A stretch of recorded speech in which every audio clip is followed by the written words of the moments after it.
तर उद्याची पिढी आपल्या डोक्यावर बसल्याशिवाय राहणार.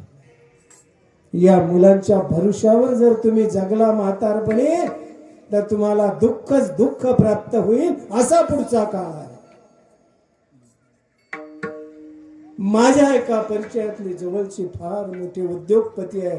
1200 कोटीची प्रॉपर्टी आहे, 1200 कोटीची. आणि ती एकट्या मुलासाठी एवढी मोठी संपत्ती. मुलामध्ये अहंकार निर्माण झाला, व्यसनी झाला, कुठेही काहीही करू लागला आणि एक दिवस मोठ्या अपघाताला मरणाच्या दारात सुन्न झालेला आपला एकुलता एक मुलगा पाहू 1200 कोटीच्या उद्योजकाचं अंतकरण काय म्हणत असेल. बाहेरच्या देशात उपचारासाठी नेलं. सगळ्या तमाम देशातल्या जगातल्या तज्ञ डॉक्टरांच्या बैठकीत सांगितलं, माझ्या मुलाच्या साठी मी माझी सारी संपत्ती खर्च करायला तयार आहे, पण माझ्या मुलाला वाचवा. अशी दयेची भीक मागणारा बाप फक्त बापच असू शकतो.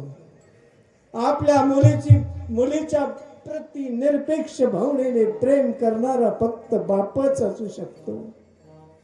मुलीला सासरी पाठवताना पाषाण हृदयी बापाच्या डोळ्यातून अश्रुधारा निघाल्याशिवाय राहत नाही. ही बापाची शोकांतिका आहे.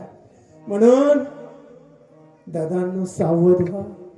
आपल्या मुलींना सांभाळा, आपल्या मुलांना सांभाळा, चांगले संस्कार द्या. मुलींनी पण धडा घेतला पाहिजे. अरे आमचे बाप आम्हाला स्वतः चप्पल न घालता काबाड कष्ट करून आम्हाला शिकवताय ना, याचं चीज आम्ही निर्माण केलं तरच आम्ही खरे पाहिजे.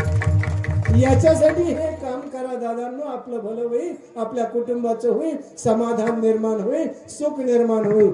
याच्यासाठी जगद्गुरु तुकाराम महाराजांनी प्रार्थना केली की देवा, जर आम्ही आपली सेवा करता